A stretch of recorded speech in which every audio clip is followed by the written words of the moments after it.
As Alex gathered his belongings and got ready to take his daughters to school, he couldn't help but appreciate the beauty of the day. The sun was shining and there was a gentle breeze in the air. He felt grateful for this moment.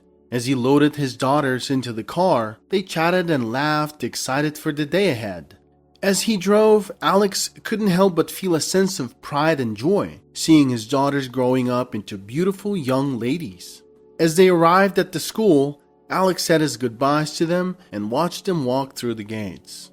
As a successful owner of a media holding worth hundreds of millions of dollars, he had achieved a level of success that many could only dream of. He had worked tirelessly over the years to build his business from the ground up, overcoming countless challenges and obstacles along the way. Now, his media empire was one of the most respected in the industry, with a reputation for quality and excellence that was unrivaled. Despite his success, however, he remained humble and dedicated to his work.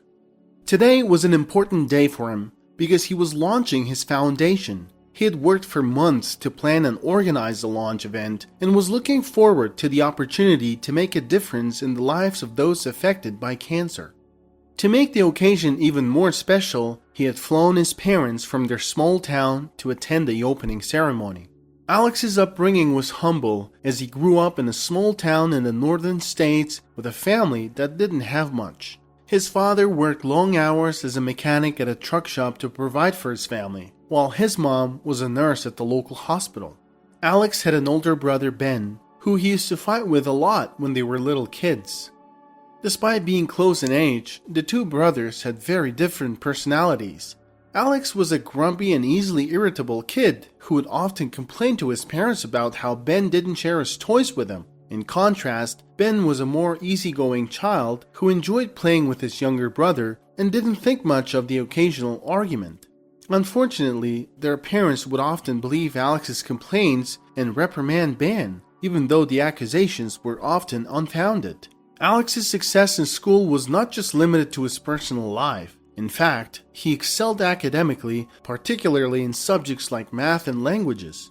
He had a natural talent for understanding complex concepts and theories, and he was able to grasp new ideas and information quickly. Ben, Alex's older brother, was a different story when it came to academics. Unlike Alex, Ben didn't do as well in school and had trouble with his grades. However, he had a passion for sports and was an exceptional athlete. In junior high, he played both basketball and baseball and was known for his skills on the field. Despite his love for sports, Ben struggled to balance his extracurricular activities with his studies, and his grades suffered as a result. At the age of 7, Ben suffered from a severe infection that his parents tried to treat for 2 weeks with various types of medication. After multiple failed attempts, the doctors decided to prescribe strong antibiotics, which eventually helped him to recover. However, as time went on, Ben's parents began to notice that he was not responding to their calls and became concerned. It was later discovered that the antibiotics had caused his hearing to become impaired. When the parents were at work, Ben was responsible for taking care of his younger brother and looking after the household chores. The family had a small garden where they grew apples and vegetables. Ben was always eager to help tend to the garden, and he enjoyed spending time outdoors. On a beautiful spring day, the entire family was working together in their small garden. Ben was digging a hole for a new apple tree while his mother tended to the vegetable patch nearby.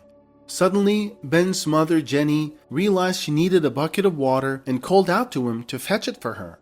Jenny tried to call him by shouting his name, but he didn't hear her because of his hearing impairment. Alex threw a rock to try to get Ben's attention, but it missed him. When Ben's mother called out his name again with no response, she got angry and quickly walked over to him to ask if he could hear her.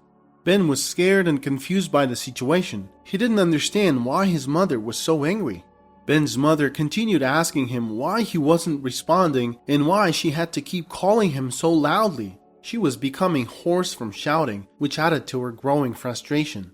Initially, Ben's family tried to adjust to his hearing impairment, but as time went on, his mother became increasingly frustrated when he couldn't hear her. She started shouting and getting angry, which made it difficult for Ben to communicate as he was afraid he would miss something. Whenever Alex and Ben had a disagreement or argument, Alex would mock and insult Ben using hurtful language and making fun of his hearing impairment, knowing that Ben had difficulty hearing him. But ironically, often Ben didn't even hear those insults. Because of the constant worry that he might not hear when his mother or other people called for him, Ben began bedwetting. With Ben's bedwetting, Alex now had another way to make fun of his brother whenever he didn't get his way. At school, Ben became the target of ridicule from his peers. Some teachers were understanding of Ben's hearing impairment, but others were not equipped to handle it and asked his parents to take action to address the issue. One day while Alex was eating his lunch at home, he accidentally spilled his soup on the floor. When Ben came over and asked Alex to clean up the spill, Alex refused and ran away. Ben chased after Alex and pulled him back by his ear. This made Alex cry loudly and he fell to the floor. Alex then got up and approached his brother quietly from behind. He said mean things to Ben, like how he wets the bed and can't hear anything, in a way that only made Ben feel worse. In the end, Ben took care of wiping the spilled soap on the floor on his own. The family struggled, and Alex would often want something from the store which the family could not afford. One day as they were getting groceries, Alex saw a fire truck toy which he really wanted. "We can't afford it, Alex. You can play with your wooden toys," Jenny said. Alex cried hysterically, pulling on his mother's sleeve. His mother wasn't having a good day. She jerked him back and said, "I told you we're not getting the truck." Ben was quietly putting groceries on the counter and watching them. A few days later, Ben left the school early. He skipped math as it was really boring. Besides, nobody cared if he did well in that class. Teachers practically gave up on him. After he left the school premises, he went around and asked the neighbors if they had any work to be done. When he knocked on the third door, an old lady, Mrs. Bennett, opened the door. Ben asked if he could do some chores for money. Mrs. Bennett was really happy. She had bags of unused soil sitting in her backyard that she needed to carry out. Ben quickly got to work. By the time he finished carrying the heavy bags out of the backyard, it quickly got dark. Mrs. Bennett gave him a wad of cash and Ben quickly rushed to the store before it closed. He stuffed the shiny red fire truck carefully in his backpack and ran home. When he came home, Jenny was furious. She asked him where he had been so late and began scolding him. Ben explained that he had an important assignment at school. "What homework did you even do, dummy?" Mother asked Ben. "And why are you all dirty? Were you hanging out with Josh again?" The reason Jenny was angry all the time was because of her husband. Their marriage didn't start off well. When they were young, Lance was a really romantic young man. He courted Jenny really well. She dreamed of moving to the city and Lance tried hard to make it happen, but at that moment, they couldn't afford it. Jenny came from a rich family and was used to having all the good things. Lance, on the other hand, was from a working class family. They got married despite Jenny's parents' disapproval. When they had Ben, Jenny wasn't really happy about her son either. They were barely making ends meet. Jenny constantly compared her rich family to Lance's poor parents. That's why Lance didn't want anything to do with Jenny's family. He told her one day he will make her dreams come true. Unfortunately, that day was too far ahead. Ben was standing in front of his parents. His clothes were dirty from all the mud from carrying the bags. Jenny was screaming at him and he was just standing there smiling. "How dare you stand there and smile? Go wash yourself up now." Ben was smiling and happy because he knew he had something in his backpack that he bought for his little brother Alex. Alex was just standing there laughing at how Ben was getting scolded. He was still a kid, and perhaps he didn't understand many things yet. And you know how kids are. When everything was over, Ben asked Alex to come to the bathroom. He carefully got the shiny red fire truck out of his backpack. Alex could not contain his joy. He was so happy that he started jumping around and accidentally knocked over the metal bucket on the bathtub. Mom heard the commotion and came rushing to the bathroom. When she saw the fire truck, she got really angry. Both boys held their heads low. "Where did you get the truck?" Jenny asked Ben. Ben didn't say anything. "I'm talking to you, Ben. Where did you get the truck?" After another moment of silence, she probably guessed. "Oh no. Did you steal it from the store? You're just like your father." "Where did you get the truck?" I said. Ben smiled a little bit. He didn't know what to say. He didn't want his mother to know that he had skipped class to get it, so he just stood there with his head low and hoping Mom would forget about it. Jenny, thinking Ben must have stolen the truck, went back to the store. Ben was walking behind her. When they got there, Ben was already contemplating some butt whooping that would probably ensue. "I am really sorry, sir. Is this your toy? I told my boys we couldn't afford it. They must have stolen it." "Not really. Your son paid for that truck," the cashier replied. "He did?" "Oh yeah." They went out and Jenny asked Ben where he got the money. Ben finally told her about the bags of soil that he got paid for taking out. When she heard it, she was surprised, and they just walked home quietly. Years passed and the family still struggled.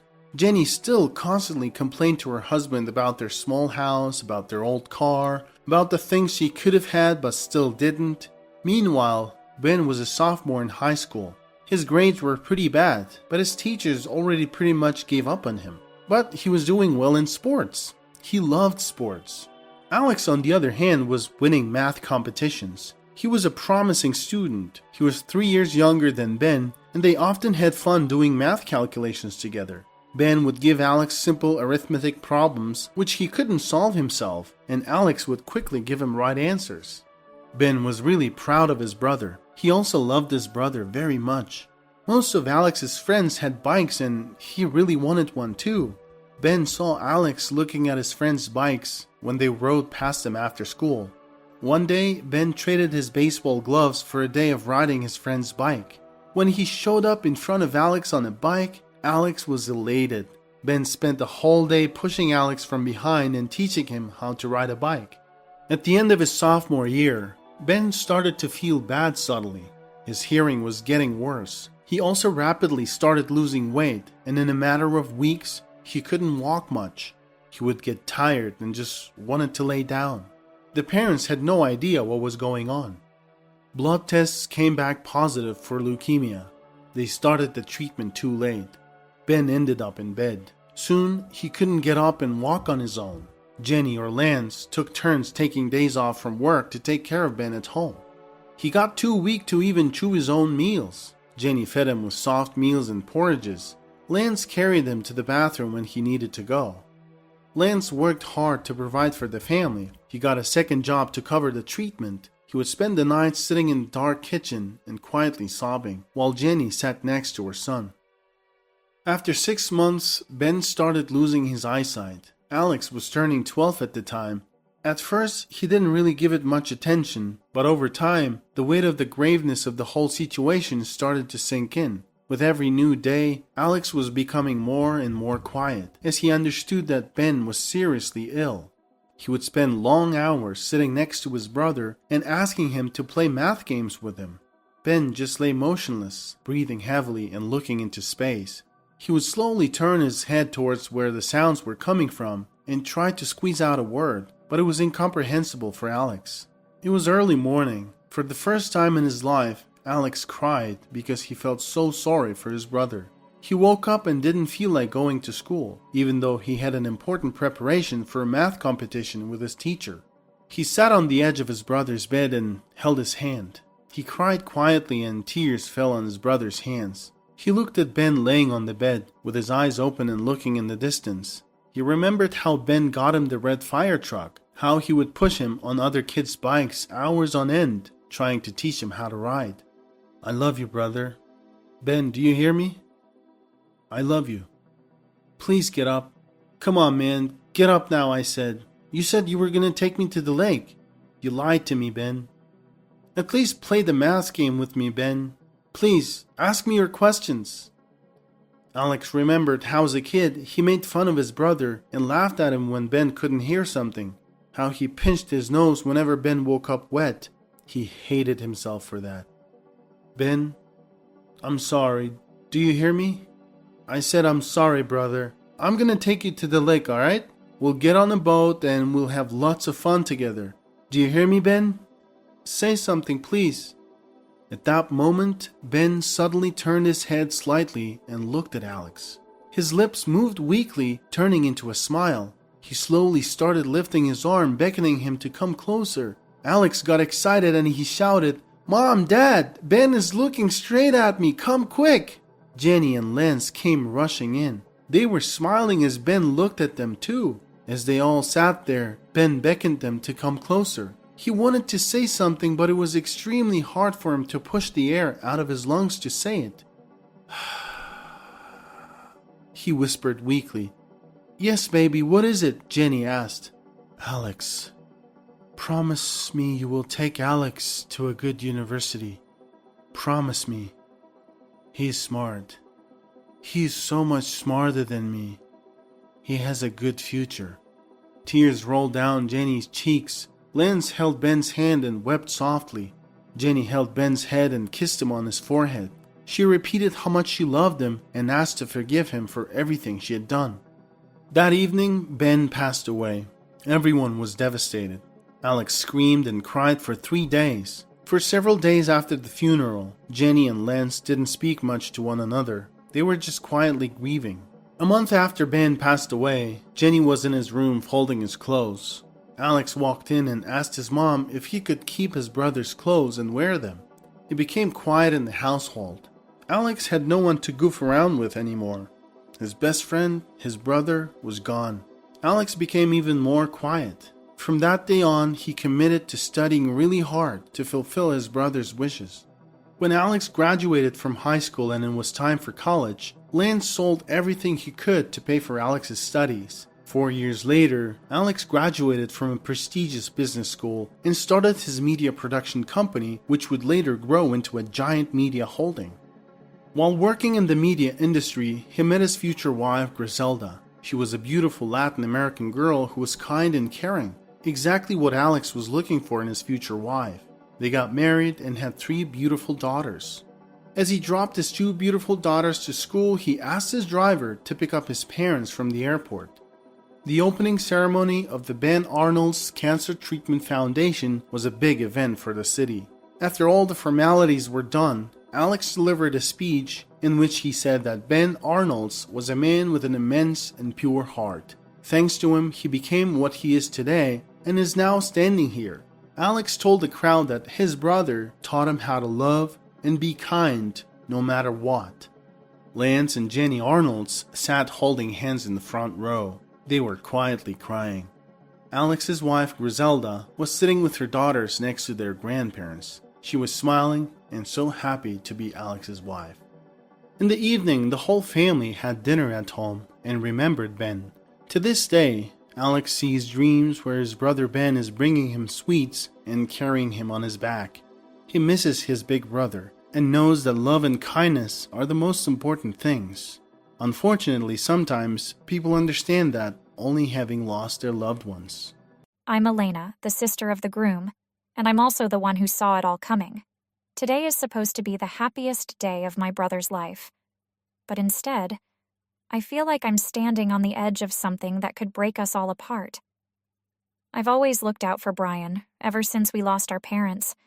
I promised myself I'd take care of him. But now, he's marrying her. Her name is Jessica. A beautiful woman, or so everyone says. But there's something off about her. I can't shake the feeling. When I first met her, I thought maybe I was being too protective, but now I'm not so sure. My name is Elena, and I'm 35. I live with Brian, my younger brother, in the same house we grew up in. I work a 9-to-5 job at a law office, something simple to keep the bills paid. I'm not a mother, but in many ways, I've been the mother figure for Brian ever since the accident. That was 22 years ago. He was just a little boy, and I was in high school trying to hold it all together. It wasn't easy. I was balancing schoolwork, taking care of him, and trying to keep up with life. But we made it through somehow. We always did. Hey, Elena, you okay? Brian's voice snaps me out of my thoughts. I look up at him. He's wearing his tuxedo, looking sharp as ever. Yeah, just thinking.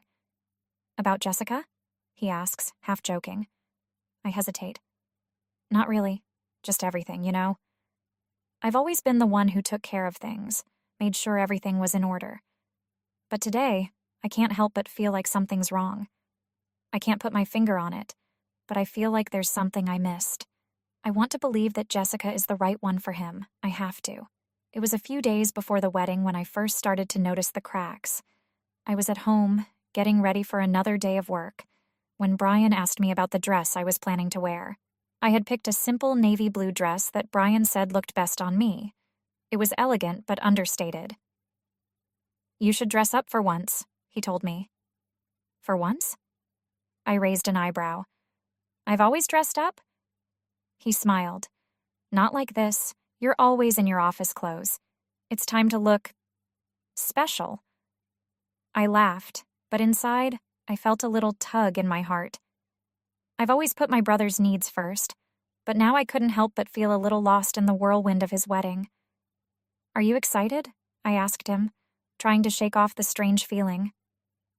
"Yeah," he said, his voice soft. "It's a big step." "You're going to make a great husband," I said, forcing a smile. Brian's face lit up, but I could see the hesitation in his eyes. "I just want to make sure I'm doing the right thing, you know." "You are," I told him, but I wasn't sure I was convincing myself. The wedding day came faster than I expected. I had my hair and makeup done in a simple, natural style. The dress was perfect, and for the first time in a long time, I felt a little bit of excitement. It wasn't for me, though. It was for Brian. This was his big day. I arrived at the venue early to greet the staff and help with any last-minute details. As I walked into the lobby, I felt a wave of warmth wash over me. Everyone was smiling, congratulating me, and I had to force myself to smile back. But there was something about the atmosphere that felt off. The wedding planner, a woman named Rachel, seemed unusually frazzled. She was moving quickly, checking her phone, speaking to different staff members. It was clear she was stressed, but what bothered me more was the way she kept sneaking glances at the bride's room. Something wasn't right. I tried to push it aside. After all, weddings were hectic. But then I heard it. A raised voice, sharp and angry. I couldn't make out the words, but I could tell it was coming from the bride's room. Rachel's face went pale as she rushed back in. I had a bad feeling. Soon, the lobby started filling up with people. First came my side of the family. Aunts, uncles, cousins, everyone who'd supported Brian and me over the years. I greeted them with a forced smile, trying to ignore the pit in my stomach. As I was talking to my aunt, who had come all the way from out of town, I noticed something. A group of Brian's friends had arrived. They were loud, laughing, and joking around like always. As they approached, one of them, a guy named Mark, waved at me. "Elena, looking sharp as usual." I smiled and waved back, but I couldn't shake the feeling that something was off. The tension in the air was growing, and I couldn't ignore it. It was only when I turned toward the entrance that I saw her, Jessica. She was walking toward me, her face tight with anger. She was dressed in her white wedding gown, but there was no joy in her eyes. "Hey," she said, her voice sharp. "We need to talk." I froze. This wasn't normal. A bride doesn't leave her room before the ceremony, especially not this early. But here she was, glaring at me. "I've been watching you," she continued, her voice low. "You've been flirting with my guests all day. What do you think you're doing?" My heart sank. What was she talking about? "I'm not flirting with anyone," I said, trying to stay calm. "I'm just greeting family and friends." Jessica's eyes narrowed. "You think you're the star of this wedding? It's my day. You need to remember your place." I was speechless. How could she talk to me like that? This wasn't just rude, it was downright disrespectful. "I'm just here to support Brian," I said, trying to stay composed. "And I'm not here to compete with you. I'm his sister." "You're a middle-aged woman trying to look young in that dress. It's embarrassing." I could feel my face flush with anger, but I kept it in check. "This is the dress Brian picked for me," Jessica scoffed. "Well, he clearly has terrible taste." The wedding planner, Rachel, came up behind her, looking as if she was about to burst into tears. I could see the stress in her eyes, but Jessica wasn't done yet. You need to leave, Jessica snapped. You're making this wedding look bad. Just go home. I couldn't believe what I was hearing. Was she seriously asking me to leave? Her tone was so condescending, I almost didn't know how to respond. I think it's time for you to go back to your room, I said, trying to maintain some calm. You need to get ready. There's still time before the ceremony. Go home, Elena. I'm serious. Jessica turned and walked away, leaving me standing there, stunned. The next few moments felt like a blur. I couldn't shake the humiliation I felt, but I also couldn't let Jessica's words get to me. I knew what I had to do. But then something unexpected happened. A voice called out my name. Elena! It was Aunt Sarah, my father's sister. I turned to see her walking toward me, smiling, as always. She was an elegant woman, always dressed to impress. What's going on? She asked. Is everything okay? Before I could respond, she handed me her phone. Sorry, Elena. I was watching and accidentally recorded something on my phone. I looked at the screen. My heart stopped. There in the video was Jessica. She was shouting at me, berating me for no reason. The video showed everything, the insults, the anger, the condescension. This is ridiculous, I whispered, feeling the anger bubble up inside me. She's really gone too far. Sarah nodded. This video could be important. You need to show it to Brian. I couldn't believe it. Brian needed to see this. I had to show him who he was marrying and what she was really like. I caught up with Brian a few minutes later. He was talking to the staff, looking distracted. When I showed him the video, his face went pale. What is this? He asked, his voice barely above a whisper. That's Jessica. That's how she's been treating me, I said. I think you need to know what you're getting into, Brian. He looked at me, eyes wide. I didn't know. This isn't the woman I thought she was. I nodded. I didn't want to say anything before, but I couldn't just stand by and let this happen. At that moment, Brian's face hardened.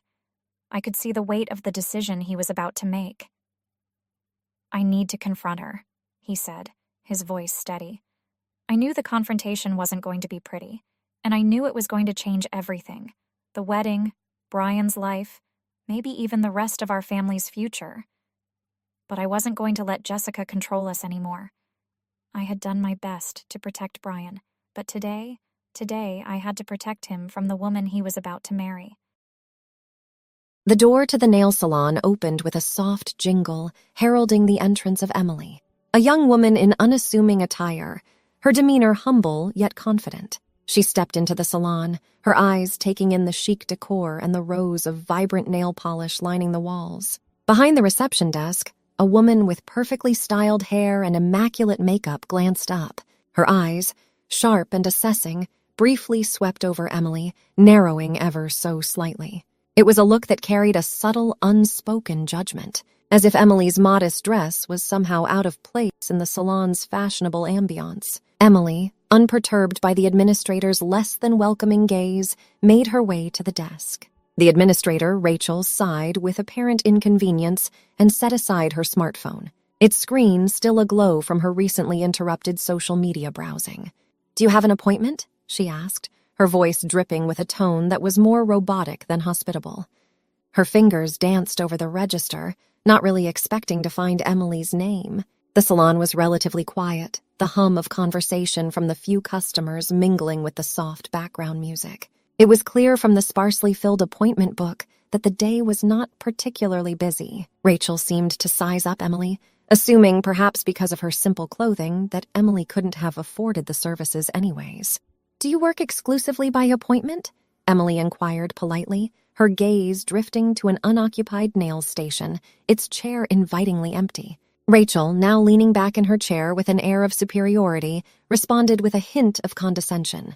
"Today, we're a bit understaffed. Only 2 technicians are in, and as you can see," she gestured languidly towards the occupied stations, "they're quite busy. We might squeeze you in if you don't mind waiting, but I can't make any promises." Emily's eyes followed Rachel's gesture, noting that one of the technicians was just finishing up with a client. The scene suggested that her wait might not be as long as implied. Sensing an opportunity, she decided to stay. "I'll wait, thank you," Emily replied, her tone firm yet polite, choosing to overlook Rachel's thinly veiled arrogance. As Emily took a seat in the waiting area, Rachel watched her with a faintly amused expression, as if the idea of someone like Emily waiting for a last-minute slot was somehow amusing or out of the ordinary. Rachel, after casting a dismissive glance at Emily, swiftly turned her attention back to her phone. Her disinterest was palpable, leaving Emily to find her way to a plush sofa on her own. As she settled into the soft cushions, Emily caught another fleeting look of displeasure from Rachel, a look that seemed to say she didn't quite belong. Emily offered a small, resilient smile in response, determined not to let the cold reception dampen her spirits. She was here for a bit of pampering, and she wasn't about to let Rachel's attitude rob her of that pleasure. As the nail technician finished up her work, the salon's atmosphere shifted almost palpably. Rachel, previously so aloof and disengaged, suddenly became the epitome of charm and warmth. She approached the elegantly dressed client, her voice honeyed and her smile bright. "Miss Harrington, your nails look absolutely stunning as always," Rachel exclaimed, her eyes sparkling with the practiced adoration. "The color choice is just perfect for you." The client, Ms. Harrington, a picture of poise and grace, glanced at her freshly manicured nails and beamed. "Thank you, dear. I always trust your team to make the best suggestions. You never disappoint." "Oh, it's our pleasure entirely," Rachel replied, her tone effusive. "We strive to provide the best service to our esteemed clients. It's always a delight to see you here." Ms. Harrington, retrieving her purse, pulled out a few bills, placing them on the counter with a gentle smile. "Well, the service today was exceptional. Keep up the good work." Rachel's eyes lit up at the sight of the generous tip. "Thank you so much, Ms. Harrington. We truly appreciate your kindness and patronage. I hope we'll be seeing you again soon." "Absolutely," Ms. Harrington affirmed, her voice laced with the confidence of someone accustomed to such pleasantries. "I wouldn't trust anyone else with my nails. See you in a couple of weeks." With a final exchange of pleasantries, Ms. Harrington gracefully exited the salon, leaving Rachel momentarily basking in the glow of the successful interaction. As the door closed behind Ms. Harrington, Rachel's smile faded, her attention quickly diverting back to her phone. The mask of hospitality dropped as swiftly as it had been donned. Another 10 minutes ticked by as the second technician finished up. Typically, the conclusion of a service would be the cue for Rachel to attend to the next client, to offer a warm welcome or perhaps assist with a coat. But instead, something unexpected happened. The nail technician, after a brief exchange with Rachel, disappeared into the back office, following the first technician. The salon, now quiet, seemed to amplify the awkwardness of the situation. Emily glanced around, wondering if perhaps she had misunderstood Rachel's earlier suggestion that she might be accommodated. Rachel, still engrossed in her phone, seemed completely oblivious to Emily's presence. After an excruciatingly slow 5 minutes ticked by, each second stretching longer than the last, Emily's patience began to fray at the edges. Rising from the plush sofa, she made her way back to the reception desk, her resolve stealing with each step. Rachel, still engrossed in her phone, didn't look up until Emily stood directly in front of her. "Excuse me," Emily began, her voice calm but firm. "Could you please tell me when someone will be free to assist me?" Rachel finally lifted her eyes from her phone, her gaze cold and uninviting. "Do you not see we're on a break?" she snapped, her tone dripping with disdain. The technicians work meticulously with tiny brushes and tiny nails all day. They need a break to rest their eyes and hands. "They'll be back to attend to you once they're done." Her words were edged with a sharpness that made Emily take a small step back. Emily, taken aback by the blunt rudeness, struggled to maintain her composure. "I understand that, but I was under the impression there would be a slight wait, not a complete halt of service." Rachel let out an exaggerated sigh, her impatience evident. "Well, you understood wrong. It's not like we're running a factory line here. Quality takes time, and rest is part of that quality. You'll get your turn when they're ready, not a minute sooner." As Rachel spoke, her eyes appraised Emily, taking in her modest clothing and unadorned appearance.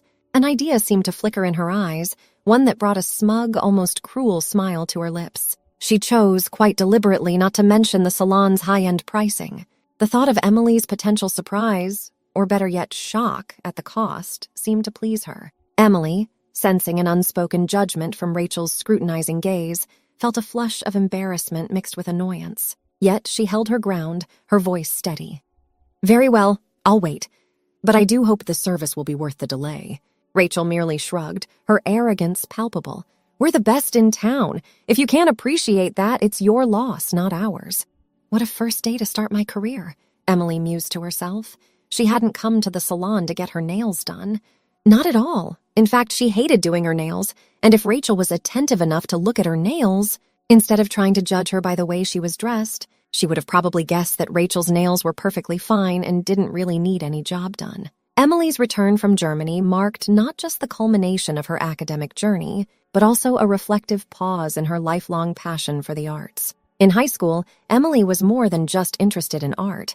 She was deeply immersed in it. Her days were a vibrant tapestry of sketching, painting, and exploring various art forms. She spent countless hours in the art studio, her hands often stained with paint or dusted with charcoal, her mind alive with creative fervor. Her teachers often remarked on her innate talent and unwavering dedication, predicting a bright future for her in the art world. Emily's dreams were vast and vivid. She envisioned herself as a renowned artist, her works exhibited in prestigious galleries across the globe. She dreamed of revolutionizing the art scene, blending traditional techniques with modern perspectives to create something truly unique. These aspirations were the driving force behind her decision to study at one of the best arts and design schools in Germany, a place she believed would be the crucible for her creative metamorphosis. However, reality unfolded differently. The rigorous academic environment and the competitive nature of the art world were both exhilarating and daunting. While she excelled in her studies, the practicalities of making a living through art became increasingly apparent. The art world was not just about talent and passion, it was also about connections, marketing, and sometimes sheer luck. Emily realized that her path as an artist would be fraught with challenges, but this revelation did not dampen her spirit. Instead, it added a layer of realism to her dreams. She returned home not with a diminished passion, but with a more grounded understanding of what it would take to achieve her dreams in the art world. And the first step was to finally admit to her dad that she was wrong. Emily's father, Gerald, was now a sturdy man in his mid-50s with a kind but serious face. He was the proud owner of a thriving chain of gyms that dotted the state, a testament to his hard work and dedication. However, his journey to success wasn't a solo endeavor. His wife, Amanda, was the mastermind behind the gym business. Their story began years ago when they were newlyweds. Amanda, always proactive about health, had just given birth to Emily. She was determined to regain her fitness and wanted Gerald to join her in her journey. Gerald, on the other hand, had always been skeptical about the benefits of physical activity. He preferred a more laid-back lifestyle and often joked about exercise being overrated. But life has a way of teaching lessons. Over time, Gerald started noticing changes in his body. He developed a paunch that stubbornly refused to go away and began experiencing apnea, which made his nights restless. It was during these struggling nights that Amanda stepped in. One evening, as they sat in their cozy living room, Amanda brought up the topic gently but firmly. "Gerald, have you noticed your snoring has gotten worse?" she asked, concern lacing her voice. Gerald, who was flipping through a magazine, looked up, a bit embarrassed. "Yeah, I guess it has," he admitted. "It's not just the snoring," Amanda continued, her hand reaching out to his. "I'm worried about your health, love. I think it's time for a change." Gerald and Amanda were a young couple with limited financial means, trying their best to provide for their family. They couldn't afford the luxury of a high-end gym, so they opted for a modest one that fit their budget. Little did they know, this decision would be the turning point in their lives. As they began their fitness journey, Gerald and Amanda noticed numerous shortcomings in the gym they frequented. The equipment was often out of order, the staff seemed disinterested, and the atmosphere lacked motivation. One evening, after a particularly frustrating workout session, they sat down at a nearby cafe, their conversation turning to the gym's flaws. "I just wish they'd fix the treadmills more often," Gerald grumbled, stirring his coffee. "And the staff could be friendlier, don't you think?" Amanda added, her brow furrowed in thought. It's like they don't even care. As they listed one issue after another, a spark of realization dawned on them. "Why don't we do something about it?" Amanda suddenly said, her eyes bright with an idea. "We could offer to manage the gym, make it better." Gerald, surprised, pondered the idea. "Do you think the owner would go for that?" They decided to approach the gym owner with their proposal. To their surprise, the owner, a man more interested in the building's rental income than the gym's performance, welcomed their offer. He was content as long as the gym made some money and didn't cause any trouble. Gerald and Amanda eagerly took over the day-to-day operations, injecting new life into the gym. They repaired equipment, hired enthusiastic staff, and created a welcoming environment. Their efforts paid off, and the gym's popularity soared. However, as they worked, a new dream took root in their hearts. They wanted to create a space that truly reflected their vision of what a gym should be. This desire led them to the bold decision to start their own brand. With determination and a clear vision, they launched their first gym. It was a modest start, but their passion and commitment were anything but. This was the beginning of what would become a successful chain of gyms, a legacy of their hard work and dedication to improving the lives of others through fitness. 15 years flew by, and their small gym venture had blossomed into a vast empire with over 150 gyms spread across the state. On the surface, everything seemed perfect, a remarkable success story. But beneath this facade of triumph, Gerald harbored a deep sorrow, a wound that never truly healed. A few years earlier, his beloved wife, Amanda, had tragically passed away in a car accident. The loss was devastating, leaving Gerald and their daughter, Emily, grappling with an immense void in their lives. One evening, Gerald sat in his study, surrounded by the trophies and accolades his gyms had earned. He looked at a photo of Amanda on his desk, a reminder of happier times. Emily, now a young woman, quietly entered the room. She noticed her father's somber expression and walked over, placing a gentle hand on his shoulder. "Thinking about Mom?" she asked softly. Gerald nodded, his voice barely a whisper. "Every day, Emily, every single day." "I'd give everything up, all of this," he gestured around the room, "just to have her back." Emily squeezed his shoulder, understanding his pain. "She'd be so proud of you, Dad. You've built something incredible. But at what cost?" Gerald sighed, his eyes still fixed on the photo. She was the heart of it all. It was her idea, her dream. Emily sat down beside him. "I know, Dad, but we have to keep going for her. She believed in this dream, and now it's our legacy. We owe it to her to make it the best it can be." Gerald looked at his daughter, seeing the same determination that Amanda always had. In that moment, he realized that while he couldn't bring Amanda back, he could honor her memory by continuing their shared dream. As Emily matured, her passion for the arts flourished. She found herself drawn to painting, music, and theater, worlds away from the business-oriented life her father led. Gerald, on the other hand, had always harbored the hope that Emily would one day take over his gym empire. This difference in aspirations slowly became a source of tension between them. As high school graduation approached, Emily's determination to pursue a career in the arts became even more pronounced. She dreamed of going to art school, immersing herself in a world of creativity and expression. Gerald, however, struggled to understand her choice. One evening, the simmering tension came to a head. They were in the living room, surrounded by college brochures, when Gerald broached the subject. "Emily, have you given any more thought to joining the family business?" he asked, trying to sound casual. Emily sighed, her frustration evident. "Dad, we've talked about this. I want to study art. It's my passion." Gerald's expression hardened. "Art is a hobby, Emily. It's not a career. I've built this business for us, for our future." "But it's your dream, Dad, not mine," Emily replied, her voice rising. "I need to follow my own path." In the heat of the moment, Gerald's patience snapped. "Fine, but if you choose this path, you're on your own. Don't expect any financial support from me." Emily, hurt and defiant, accepted his ultimatum. "I'll manage on my own then." And so she did. After high school, Emily pursued her passion for the arts, but she quickly realized the harsh realities of the real world.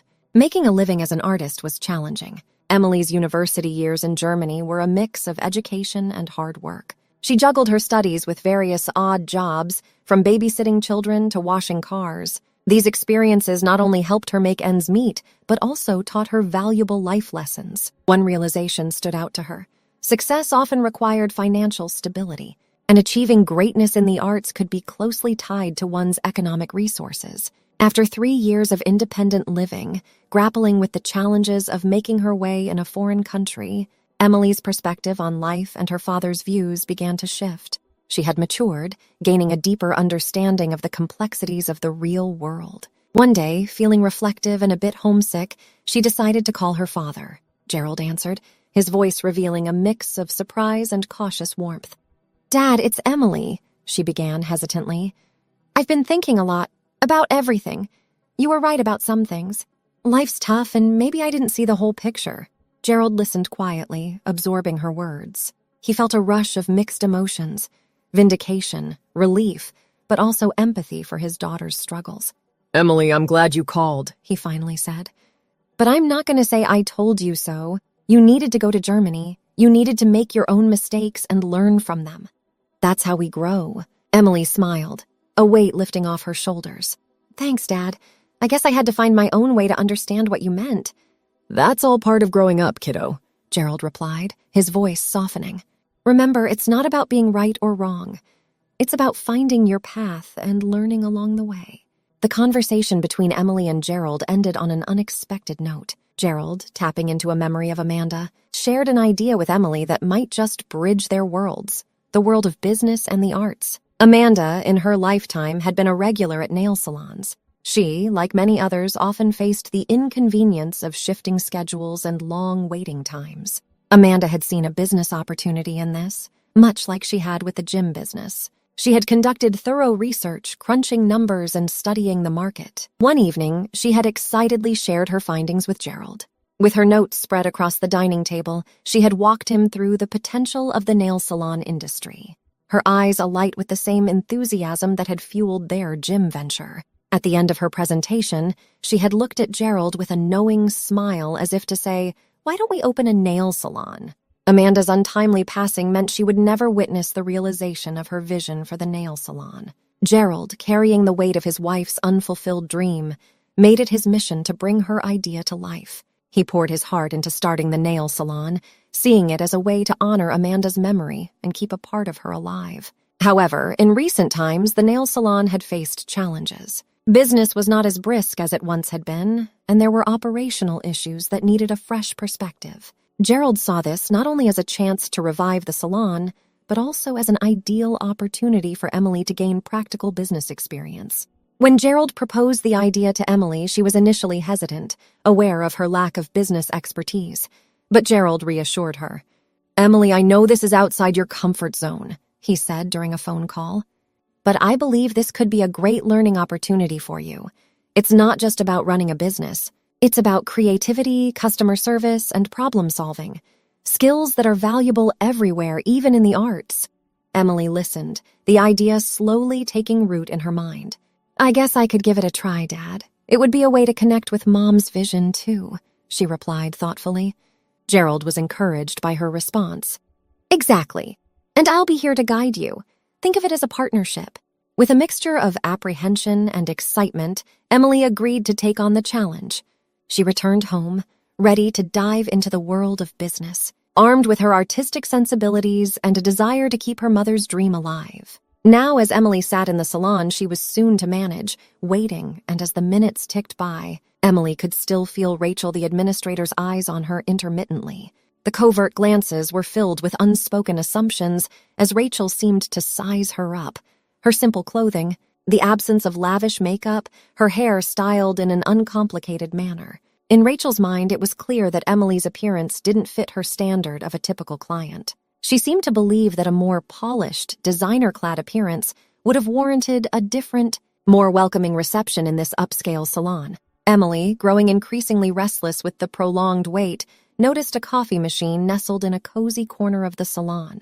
The thought of a warm drink was appealing, especially given the coolness of her reception. She remembered from her experiences in other salons that it was customary for staff to offer beverages to waiting clients. "It's interesting," Emily mused quietly to herself as she stood up. "In most reputable salons, guests would be offered a drink. But I suppose things operate differently here. If there are disposable cups available, they must be for the client's use." With this thought, Emily walked towards the coffee machine, her movements calm and collected. Just as she was about to reach for a cup, Rachel's voice, sharp and reprimanding, sliced through the air. "That coffee is for our regular customers only," Rachel said sternly, her tone imbued with a clear message. Emily did not belong to the salon's esteemed clientele. Her words were tinged with a sense of disdain, suggesting that Emily's behavior was presumptuous, almost as if she had overstepped an invisible boundary. Emily turned, a hint of surprise crossing her face. She met Rachel's gaze, her own expression a mix of disbelief and composure. "I wasn't aware that the courtesy of a cup of coffee was an exclusive privilege," she replied, her voice steady, betraying none of the irritation that bubbled beneath the surface. Rachel's response was a mere shrug, her expression unapologetic. "We have certain standards here. Our regular clients appreciate our exclusive amenities. It's just how we maintain a certain level of service and clientele." "It's a shame," she mused. "The place looks beautiful, but the people here, not so much." Her train of thought was interrupted as the door to the salon swung open, admitting a woman whose appearance was the epitome of extravagance. Adorned with shimmering gold jewelry and wrapped in a lavish fur coat, she exuded an air of affluence. Rachel, as if on cue, transformed from indifferent gatekeeper to the epitome of friendliness. She greeted the new arrival with a warmth that was in stark contrast to the cold reception Emily had received. Watching this scene unfold, Emily couldn't help but feel a pang of disappointment. "Is it really all about the flashy fur and glittering gold?" she wondered silently. "Do you have to dress like that to get a bit of respect here?" Emily had braced herself for a long wait at the nail salon, just like the others. But to her surprise, when a stylish woman walked in, both technicians quickly appeared. They greeted her warmly and led her to a station with an urgency that suggested her appointment was incredibly important. Emily, feeling a bit overlooked, was about to voice her concerns when a third technician, Naomi, hurried in. She shot a quick, apologetic look at Rachel, the stern-looking administrator at the front desk. "You're late again, Naomi," Rachel said, barely concealing her irritation.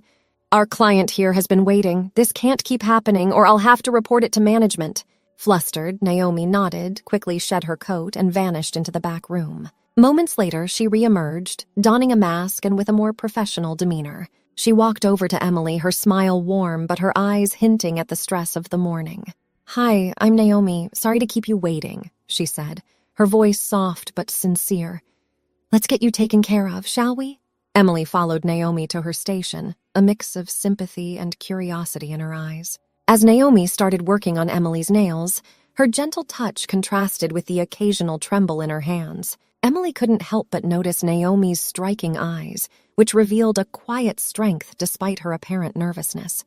Naomi looked to be in her late 30s, her movements tentative as she selected tools and occasionally paused, seemingly deep in thought. It was clear to Emily that Naomi was new to this, her hands and choices betraying her inexperience. "First week on the job?" Emily asked, trying to sound casual. Naomi looked up, a bit surprised, then smiled. "Is it that obvious?" she responded, a hint of embarrassment in her laugh. Emily and Naomi's conversation flowed naturally, touching upon Naomi's reasons for becoming a nail technician.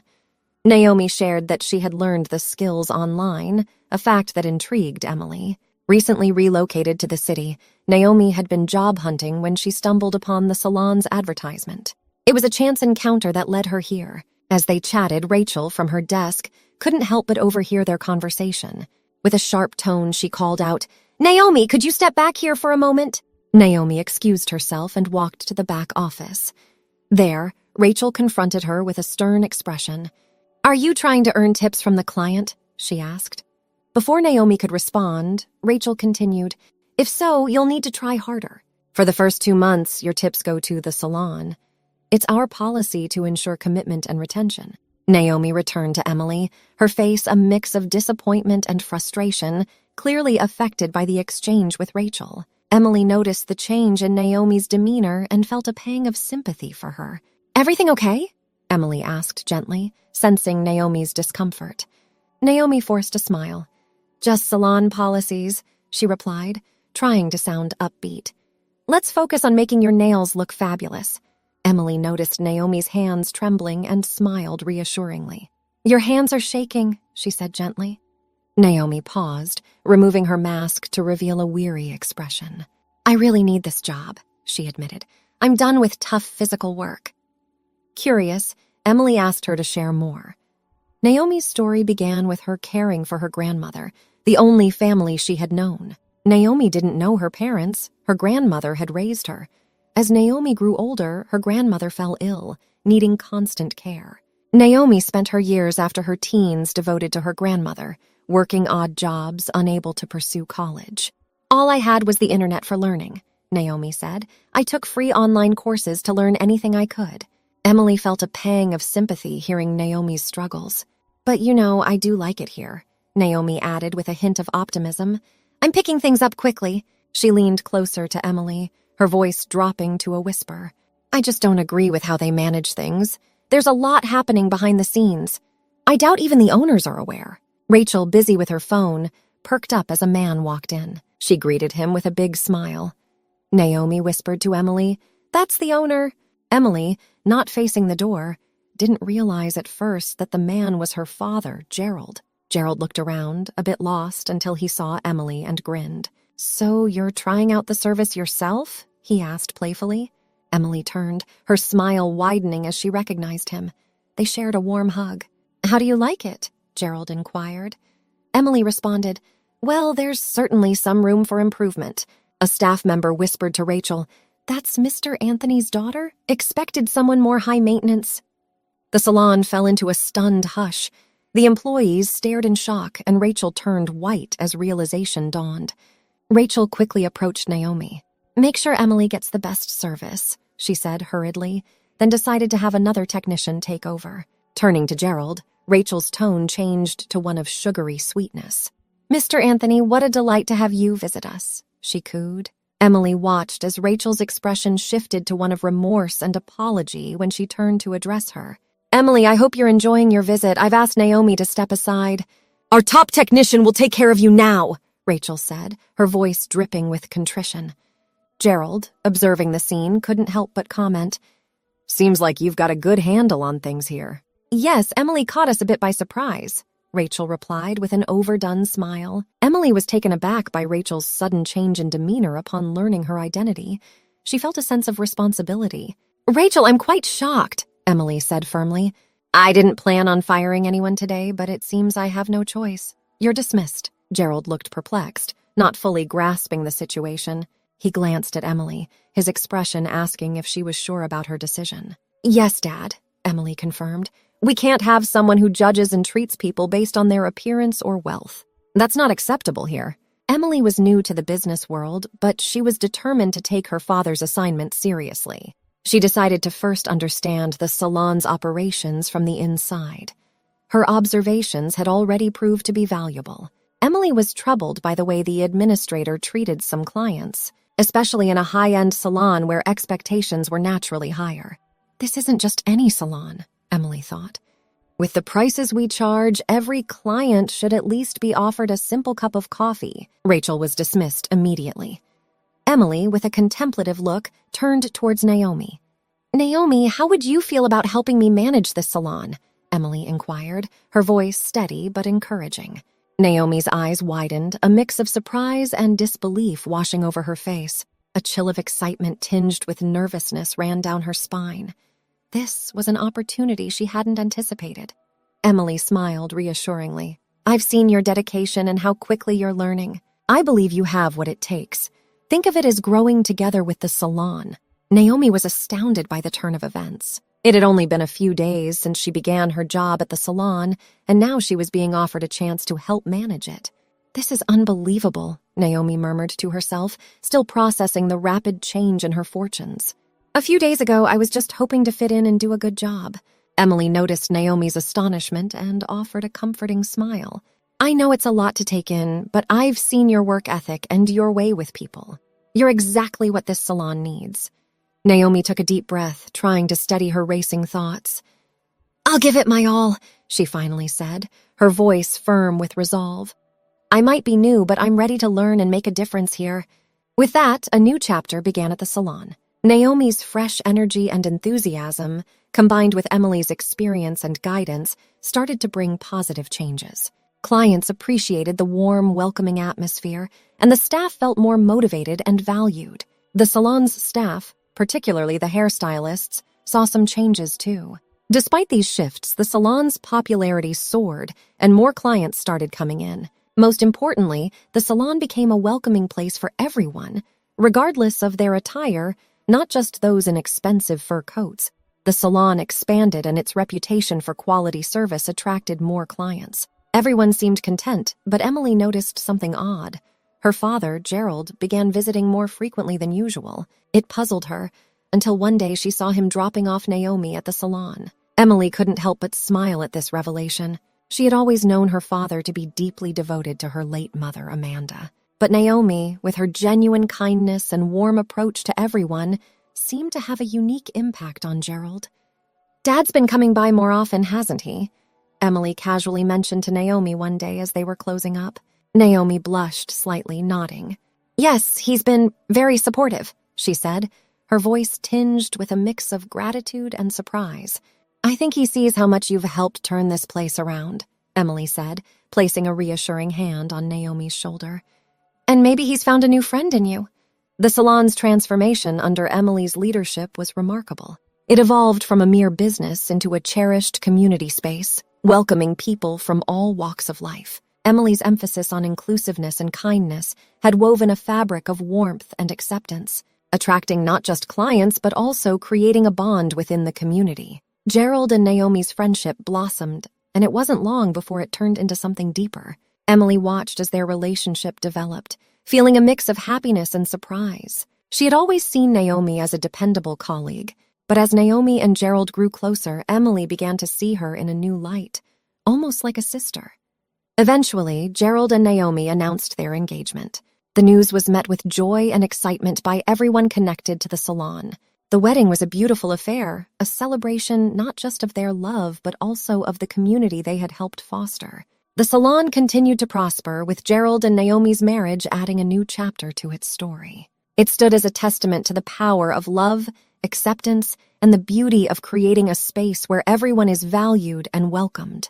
Under Emily's guidance, it wasn't just a place for beauty treatments, it was a home for community, growth, and new beginnings.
So, what do you think about the guy? Katie asked her husband.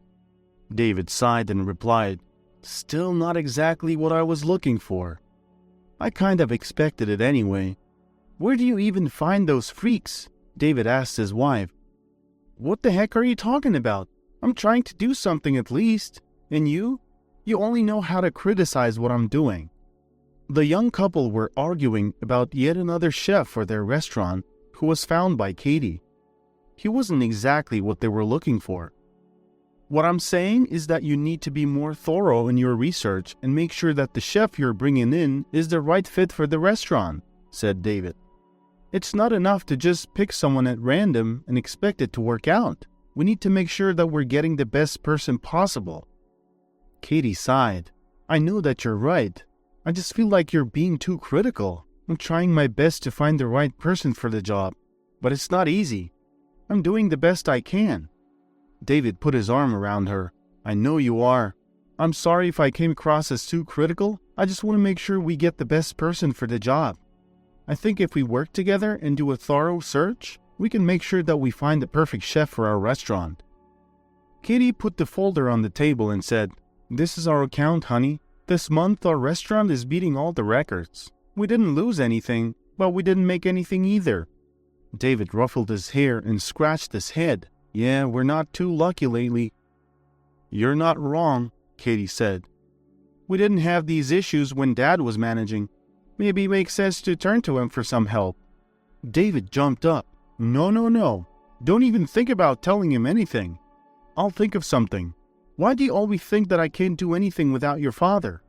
"Because you can't do anything on your own? I think we need to talk to him before it's too late. We don't have any other option anyway. Look at the numbers. In a couple more months, we won't even be able to cover the salaries." David thought for a second. Of course, what Katie was saying was unfortunately true, but David didn't want to give up. He knew he could come up with something to save the restaurant. "I'll think of something," he said resolutely. "I'm not ready to give up yet." "Honey, we need a new chef. Someone old school, someone who doesn't chase the trends." Katie sighed and said, "We do need a chef. I've been thinking about it, but where can we find the right guy? It has to be someone unique to get the restaurant out of this hole." "We just need to keep looking," David said. The restaurant was once owned by David's father-in-law, where David used to work as an administrator under his guidance. It was during his time at the establishment that he crossed paths with Katie, who also happened to be employed there. As fate would have it, their connection blossomed quickly, and the two of them found themselves drawn to one another. Over the course of merely 6 months, their relationship evolved from co-workers to husband and wife, with David becoming an integral part of Katie's family. During this period, the father-in-law gradually began to delegate more responsibilities to David, entrusting him with various aspects of the restaurant's operations.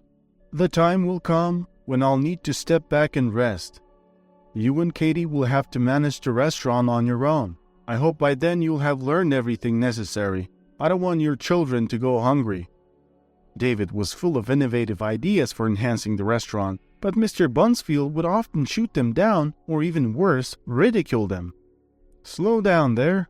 If something's working perfectly fine, there's no need to change it," Mr. Bunsfield would caution. David would come home livid. "That old man, he has no clue what the modern world is all about. No one cooks like that anymore. You won't find a single restaurant with such outdated decor." On one hand, Katie hated hearing such negative remarks about her father, but on the other hand, David was her husband, and she believed in his vision. "Honey, be patient. Dad's been mentioning how tired he is of working and wants to retire to the countryside." David's frustration subsided a bit as he hugged his wife. "I can't wait. I have so many ideas and he just dismisses them without a second thought. I'm doing all this not for me, but for Melissa." Melissa, who was about to turn 15, was a bright and charming girl. She excelled academically, earning straight A's and engaging in numerous clubs and extracurricular activities. Both David and Katie were incredibly proud of their daughter and her accomplishments. Mr. Bunsfield had an unwavering love for his granddaughter Melissa, and he was prepared to do anything to ensure her happiness and well-being. When Melissa turned 14, he made a significant and heartfelt gesture to express his devotion. During her birthday celebration, he solemnly presented the keys to the restaurant to his daughter Katie and son-in-law David, symbolizing the transfer of ownership and trust in their ability to carry on the family business. "I hope I've imparted enough wisdom to you, and that you won't let the restaurant falter. I've invested my entire life and soul into this business," Mr. Bunfield said earnestly. David, visibly moved, replied, "Thank you so much. I won't let you down. The family business will only continue to thrive." While the intention to grow the restaurant was genuine, David's approach diverged from what had been successful in the past. He became convinced that the establishment needed a complete renovation to modernize its appeal. With this belief, he overhauled the concept and made sweeping changes to both the menu and the ambience. Unfortunately, these alterations did not have the desired effect. Profits began to decline gradually as the once thriving family business struggled to adapt to its new identity. A few years after implementing the changes, David came to the painful realization that his vision for the restaurant had not succeeded. With a heavy heart, he decided to revert to the original concept, hoping to recapture the magic that once made the establishment thrive. Sadly, it proved to be too late. The loyal customers who had frequented the restaurant for years had since found other places to dine, and they did not return despite the reinstatement of the old concept.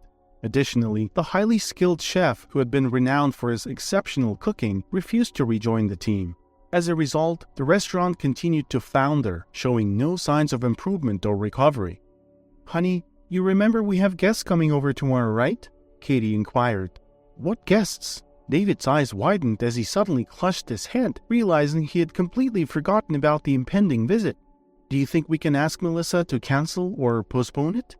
Katie sighed before responding. "I don't think she will. It's too late now. They've already been informed." David fell silent for a moment before speaking up again. "I don't know. We've only met them once, and they already want to meet the parents? You know how Melissa is. She's stubborn. She definitely takes after her grandpa in that regard." "Yeah, she does. Well, let's prepare to meet our future relatives then." Due to the overwhelming workload and the challenges at the restaurant, David had genuinely forgotten that Melissa was getting engaged. In the constant hustle between home and work, he had lost sight of simply living and enjoying life's precious moments. Ironically, this was the exact outcome he had sought to avoid when he had dreamt of becoming a successful businessman. Almost 30 years ago, David left his provincial hometown in the northern states and moved to the city to escape his past. He was determined to make a fresh start and build a new life for himself. As a diligent student, he managed to balance his studies with a part-time job, working the night shift as a security guard. Eventually, he found himself employed at Mr. Bunfield's restaurant, where he decided to stay no matter what challenges he faced. To sweeten the deal, Katie, the beautiful daughter of the owner, captured his heart, making everything seem perfect for David. Over the years, David achieved the success he had always dreamed of, but not without its fair share of hurdles.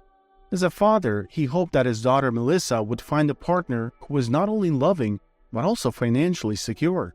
His motivation for this desire was not rooted in personal gain. Rather, he simply wanted to ensure his daughter's well-being and happiness. He yearned for her to enjoy life without the worries and struggles that he himself had experienced. David was not entirely familiar with the background of Melissa's prospective partner or his family. As a result, he could only hope that everything would unfold according to his wishes. The following day, a crisis erupted at the restaurant. A high-profile guest had chosen to dine at their establishment, and as luck would have it, he was the one who discovered a strand of hair in his meal. His outraged response was so loud that it seemed as if windows would shatter. David immediately recognized the gravity of the situation and knew that it would take more than just altering the menu to resolve the issue. He would have to make sweeping changes, including replacing members of the staff. After tense negotiations, David and the disgruntled customer managed to reach an agreement, although the resolution came at a significant cost to David. Arriving home exhausted and frustrated, David was greeted at the entrance by Melissa. "Dad, I was about to call you. I thought you were late. Again." Seeing his daughter's face, David's heart instantly melted. "Baby, how could I? You're my treasure, sweetie. All right, Dad, let me take your jacket. Mark and his mom will be arriving soon." "Mark. I've heard that name so many times. I can't wait to finally find out who they really are. Dad, they're wonderful people. You'll see. They're so nice and kind. David smiled but couldn't help thinking to himself, nice and kind, huh? Not the most advantageous traits in these times. David was still in the process of changing his clothes when the doorbell rang, signaling the timely arrival of the guests. As everyone gathered around the table, they began to engage in conversation, getting to know one another better. David scrutinized the guests with keen interest. Mrs. McAllister, Mark's mother, appeared robust with rosy cheeks, and she greeted everyone with a warm, wide smile. After exchanging pleasantries and enjoying some coffee, David began to ask Mark questions about his life and aspirations. So, Mark, tell us about your plans for the future. Well, I'm finishing school in 2 months, and I'm planning to join KB Works, Mark replied. I've heard of that company. What makes you so confident that they will hire you? David asked curiously. I completed an internship there, and they offered me a position afterward, Mark explained. At that moment, Mark's mother, Mrs. McAllister, chimed in. Mark is such a responsible young man. He always achieves what he sets his mind to. But enough about business. We brought you some homemade pickles as a gift. Don't worry, we made them ourselves using fresh and natural cucumbers. As Mrs. McAllister proudly displayed jar after jar of pickles and jams on the table, David and Katie exchanged glances. They had always considered themselves part of a more affluent circle, and the scene before them seemed rather peculiar. The hosts exchanged another look, and David, unable to resist, asked, You guys are farmers or something? Mrs. McAllister laughed and replied, Of course, you've got to have a farm in the country. At that moment, she began placing eggs on the table as well. Expressions of disdain slowly appeared on Katie and David's faces. Katie eyed some of the eggs with odd stains on them and likely guessed their origin. So, you have chickens too, huh? She inquired. Oh yes, we have lots of chickens. You should try my roasted chicken sometime. It's delicious, Mrs. McAllister offered enthusiastically. Katie interjected. So, you guys are basically villagers, huh? Confused by the sudden change in tone, Mark's mother nodded hesitantly. Katie's demeanor shifted as she mumbled under her breath, barely audible. As if we didn't already have enough problems? She shook her head and rolled her eyes. David couldn't contain his laughter. He gestured for Katie to follow him into the kitchen. Honey, I think we've got ourselves a big problem, David began. How many times did I tell you that we needed to talk to Melissa? I mean, they're hillbillies, honey. Look at her. She's still taking out her dirty farm stuff on our expensive table. We're gonna have to do some serious cleaning once they leave. Unbeknownst to them, Melissa had quietly approached the kitchen and overheard the entire conversation. She walked in and confronted her parents. Dad? Mom? What's wrong with you two? Why are you acting like this? David and Katie laughed it off. Honey, you can't be serious about Mark, can you? He's not the type of guy you want to be with. I mean, he'll take you back to his dirty old farm and you'll spend the rest of your life shoveling manure and tending to animals. Tears welled up in Melissa's eyes as she struggled to contain her emotions. Wow, just wow. I can't believe I'm actually hearing all this. She left the kitchen and returned to the table. Babe, what's wrong? What happened? Mark asked his girlfriend, concerned. Honey, did you hurt yourself? Let me see, Mark's mother inquired, thinking Melissa might have touched something hot or sharp in the kitchen. At that moment, David and Katie returned to the table, having reached a consensus in private. Katie began to speak. My husband and I have talked, and we think there's too big of a gap between us. I'm sorry to say this, but we don't think we can keep this relationship going. What? I don't understand. What are you talking about, Mrs. Harris? Mrs. McAllister asked, her smile gradually fading. Mark furrowed his brow, glanced at Melissa's tear-streaked face, and then at her parents. It was at that moment that the situation became all too clear to him. Mark gently guided his mother towards the door, and Melissa quickly followed them. Sweetheart, please don't go, David pleaded with Melissa as she stood by the door. Shame on you guys, Melissa retorted, slamming the door behind her. She'll be back. You'll see, She'll thank us when the time comes, David said, trying to reassure himself and Katie. They clinked their glasses and downed their wine, hoping to find solace in their decision. Melissa attempted to catch up with Mark and his mother, but they had already driven off. She tried calling him repeatedly, but he kept declining her calls. Desperate, Melissa texted him to say she didn't share her parents' views and that her decision to be with him remained unchanged. Mark texted back, explaining that he needed some time to think and asked her to give him some space. Feeling lost and heartbroken, Melissa spent the evening wandering around the city alone. Tears streamed down her face, and she couldn't bring herself to return home. At that moment, the only person she wished she could confide in was her grandfather, Ben. After his wife's passing, Ben lived a solitary life in his house, which was situated not too far from Melissa's home. Feeling the need for comfort and understanding, Melissa made up her mind to pay her grandfather a visit. She poured out her heart to Grandpa Ben, recounting everything that had transpired at the house, and he was not pleased. "Honey, your parents are young and still haven't realized something very important. You go home and get some rest." Despite the late hour, Ben decided to visit David and Katie. He entered their house quietly and approached the table where they were in the process of cleaning up and placing the items Mark and his mother had brought into plastic bags. "Hey, Dad, what are you doing here so late?" Ben didn't respond right away. Instead, he calmly walked over to the table and sat down. He requested a plate, knife, and fork. "Open the jars, David," he instructed. "You mean the pickles?" "Yeah."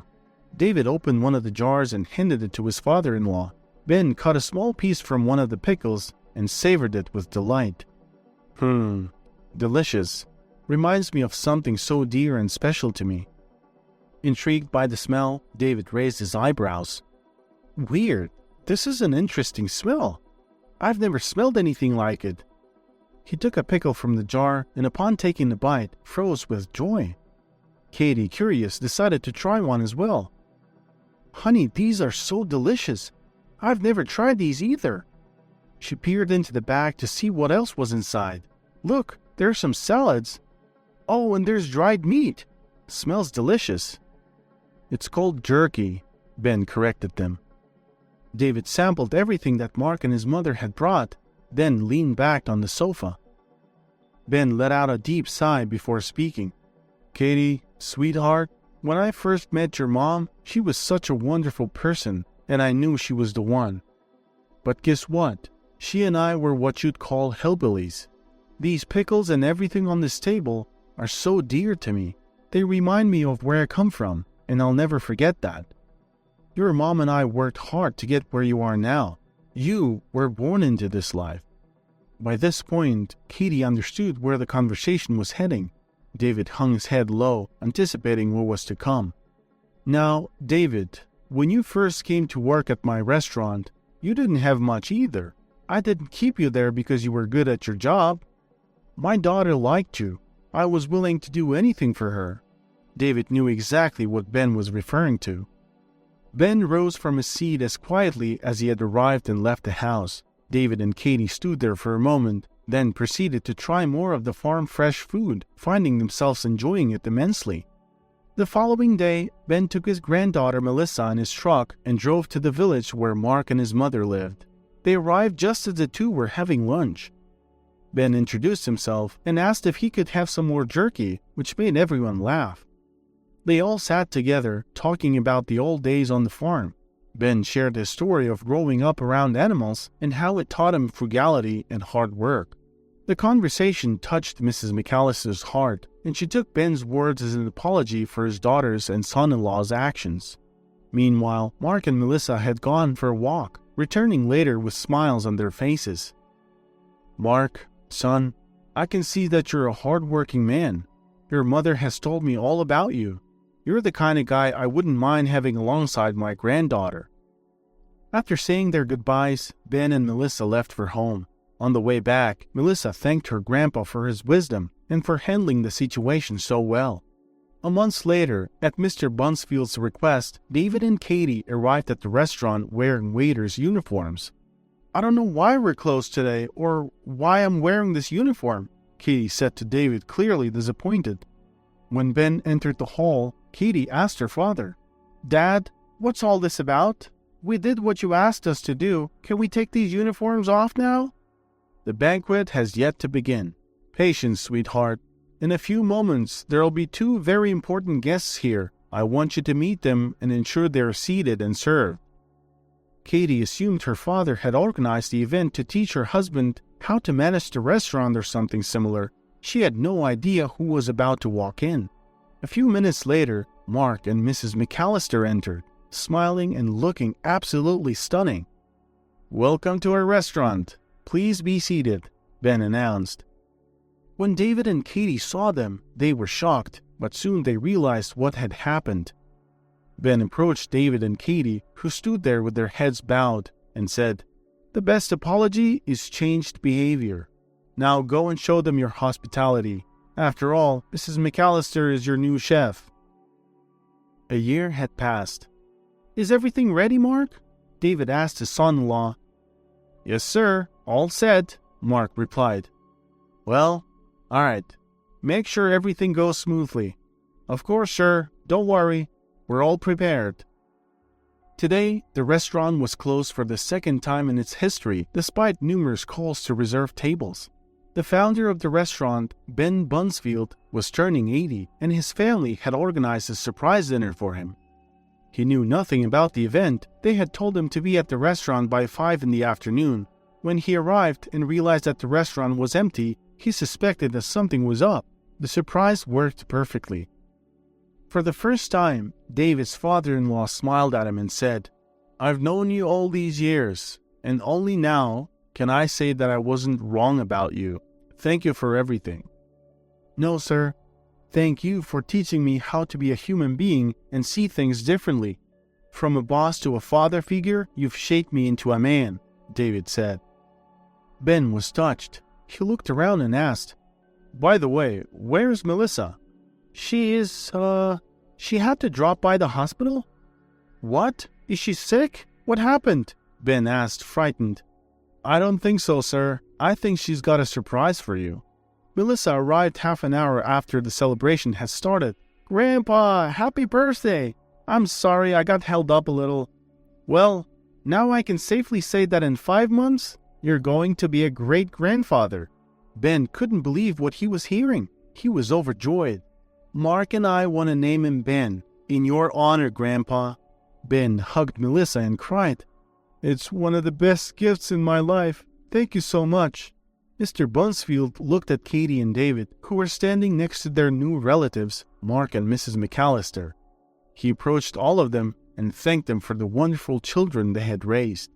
5 months passed quickly. Grandpa didn't want to stay at home at all. He paced back and forth impatiently in front of the maternity hospital. "Why is it taking so long?" he asked. Katie turned to him and said, "Dad, you're tired. Let me get you a taxi. If I need one, I will call it myself." At that moment, the main door opened and a nurse came out congratulating everyone. David hugged his son-in-law's mother and they went in circles laughing. "If it weren't for your cucumbers, Mrs. McAllister, I don't even know how it would all turn out." Everything turned out really well, indeed. It took a while for Mrs. McAllister to get used to her new role as a chef in the family restaurant, which now attracted many customers. Mrs. McAllister was an excellent chef. She was simply destined to cook delicious meals. Anyone who tried her cooking would automatically get hooked. David paid her very well, not only because she was a good chef, but also because they were now one family.